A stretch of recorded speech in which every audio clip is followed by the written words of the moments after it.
अक्सर लोग कहते हैं कि बाकी सबके लिए तो ज़िंदगी बहुत आसान है, बस उनके लिए ही भगवान ने बहुत मुश्किलें बनाई हैं। मज़े की बात यह है कि लगभग हर इंसान कभी ना कभी यह शिकायत करता मिल जाएगा। जब हम मुश्किल वक्त में होते हैं, तब अपनी परेशानियां और दूसरों का सुख देखते हैं।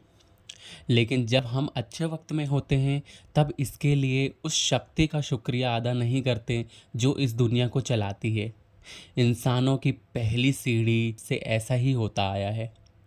यही एक बात है जो हमने कभी नहीं सीखी। इसी सोच में डूबे हुए पंडित जी अपने बरामदे में बैठे हुए शाम की चाय पी रहे थे। आज सरला जी की घर पर नहीं थी। सुबह से अपनी फ्रेंड रीमा जी के घर गई हुई थी और पंडित जी चाय के साथ उनका इंतज़ार कर रहे हैं। जब भी पंडित जी सुख और दुख के बारे में सोचते हैं, उन्हें जाने क्यों अपनी स्वर्गीय माँ की याद आ जाती है। माँ जिसे पंडित जी ने हमेशा एक ही रूप में याद किया है, एक शांत और कभी ना टूटने वाली मजबूत औरत के रूप में। पंडित जी सोचते हैं कि उनकी माँ ने कभी कोई किताब नहीं पढ़ी, ना वह कभी किसी साधु महात्मा से मिली। रामायण और गीता भी घर के बड़े बूढ़े जितना सुना देते उतना ही सुनी होगी, लेकिन जीवन की जितनी समझ उनकी माँ को थी, वो बहुत मुश्किल से लोगों में देखने को मिलती है। उस ज़माने में ज़्यादातर लोगों की जॉइंट फैमिलीज़ होती थी। पंडित जी की फैमिली भी एक जॉइंट फैमिली थी और पंडित जी के पापा सबसे बड़े भाई थे, इसलिए फैमिली की ज़्यादातर रिस्पॉन्सिबिलिटी उनके ही ऊपर होती। पंडित जी को याद आता है कि कैसे उनकी माँ पूरे परिवार के काम करती थी। उस टाइम में ना तो गेहूं पसीने की चक्की होती थी और ना ही घर पे इलेक्ट्रॉनिक गैजेट। सब कुछ अपने हाथों से करना पड़ता था। 4 बजे सुबह माँ जाग जाती थी। पंडित जी और उनके भाई शशि भूषण जी को भी जगा देती। हाथ चक्की में गेहूं पीसती माँ अपने दोनों बेटों को पास बिठा लेती और उनसे उनकी पढ़ाई सुनती। बारी बारी से दोनों भाई अपने लेसन्स दोहराते और उन्हें ये करते देख माँ ऐसे एक्टिंग करती जैसे वे उनकी टीचर है। हर रोज़ चाहे कोई भी मौसम हो, यह रूटीन चलता रहता। पंडित जी ने कभी भी अपनी माँ को शिकायत करते नहीं सुना कि जब सब लोग सो रहे हैं तब वह अकेली क्यों मेहनत कर रही है। कभी कभी शशि भूषण इस बात को उठाते, लेकिन माँ उन्हें चुप करा देती। उनका अपने लिए कभी कोई सपना नहीं था।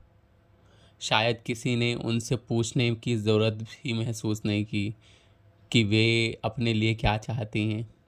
कभी कभी प्यार से दोनों भाई अपनी माँ से पूछ भी लेते हैं कि क्या वो टीचर बनना चाहती थी।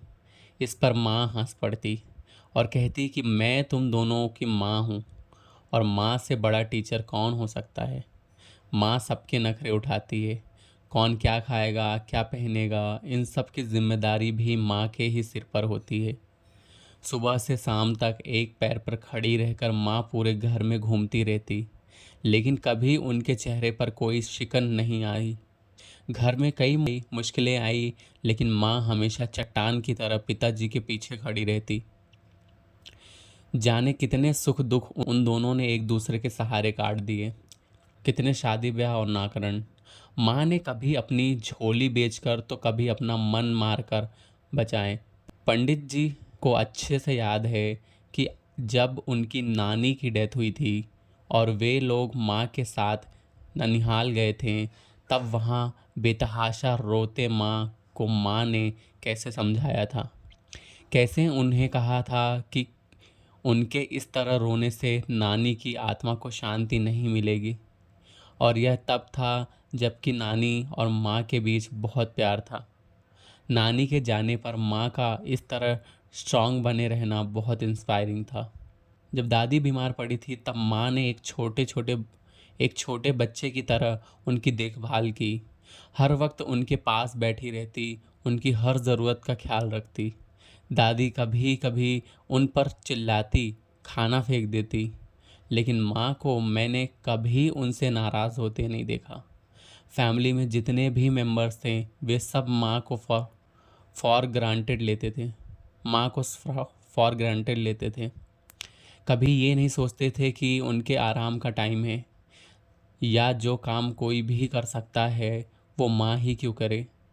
कभी कभी हम दोनों भाइयों को माँ के सीधे पद से उत्साह भी आता था, लेकिन माँ हमें हर बार की तरह शांत करा देती थी। सुख और दुख में एक जैसे कैसे बने रहना है, ये कोई भी हमारी माँ से सीख सकता था।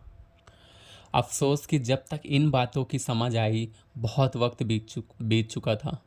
जब गीता ज्ञान को पढ़ा और समझा, तब पंडित जी को समझ आया कि ये सब बिना पढ़े भी उनकी माँ इसे जी रही थी। सही मायने में कैसे गीता को अपनी लाइफ में अप्लाई करना है, यह सिखा रही थी। पंडित जी को याद है कि कैसे बहुत बूढ़ी और बीमार हो जाने पर भी माँ अपने काम खुद करना पसंद करती थी, कभी भी खाली नहीं बैठती थी।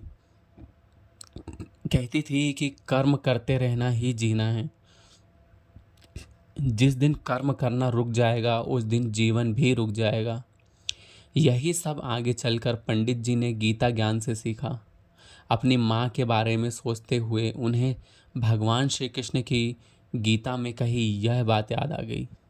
अमानित्वम, अदम्भित्वम, अहिंसा, शांतिरार्जवम, आचार्योपासनम, शौचम, स्थैर्यम, आत्मविनिग्रह, इंद्रियार्थेषु वैराग्यम, अनहंकार एव च, जन्म मृत्यु, जरा व्याधि, दुख दोषानुदर्शनम, असक्तिर अनभिष्वं, पुत्रदार ग्रहादिषु, नित्यं च समचित्तत्वं, इष्टानिष्टोपपत्तिषु, मयि चानन्योगेन भक्तिर्व्यभिचारिणी, विविक्त देश सेवित्वं, रतिर्जन संसदि, अध्यात्म ज्ञान नियतत्वं, तत्व ज्ञानार्थ दर्शनम, एतज ज्ञानमति प्रोक्तम ज्ञानम यदतोन्यथा।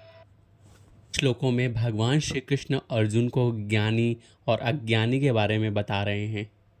भगवान कहते हैं कि हे अर्जुन, जिस भी ज्ञान में नम्रता यानी हम्बलनेस होती है, किसी किस्म का दिखावा नहीं होता है।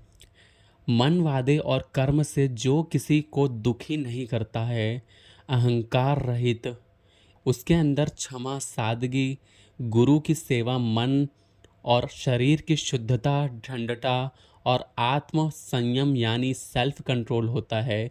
इंद्रिय विषयों के प्रति उदासीनता, अहंकार रहित होना, जन्म, रोग, बूढ़ापा और मृत्यु की बुराई पर ध्यान देना, अनासक्ति, स्त्री पुरुष, बच्चों और घर संपत्ति आदि वस्तुओं के प्रति डर हिट होना,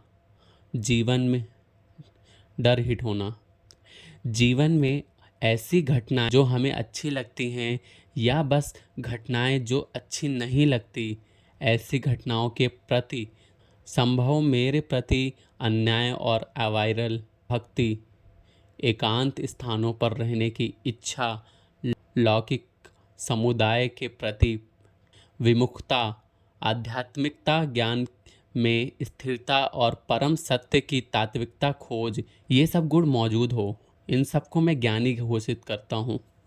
और जिसमें भी ये गुण मौजूद नहीं हैं, मैं उन्हें अज्ञानी कहूँगा। अब इसे सिंपल वर्ड्स में समझते हैं।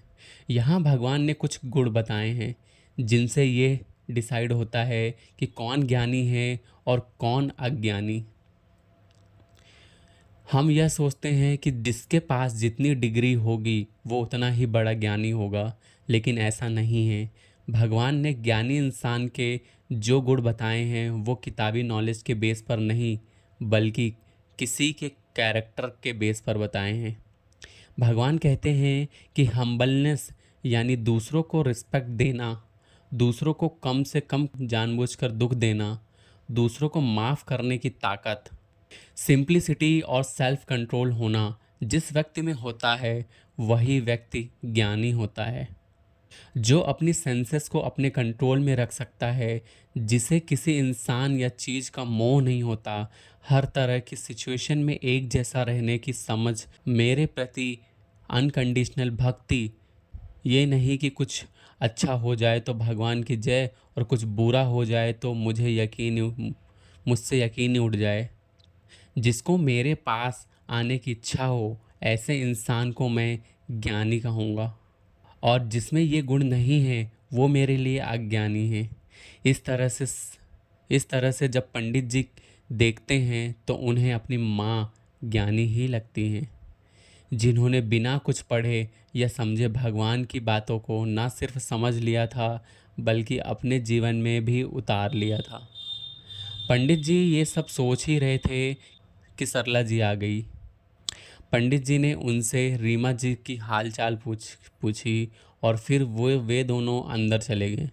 पंडित जी ने मन ही मन भगवान श्री कृष्ण से अपनी माँ की आत्मा को उनके चरणों में जगह देने की प्रार्थना की। और इसी तरह से यह एपिसोड भी यहीं समाप्त होता है, जिसे आप सुन रहे थे SY के क्रिएटर के शो पर।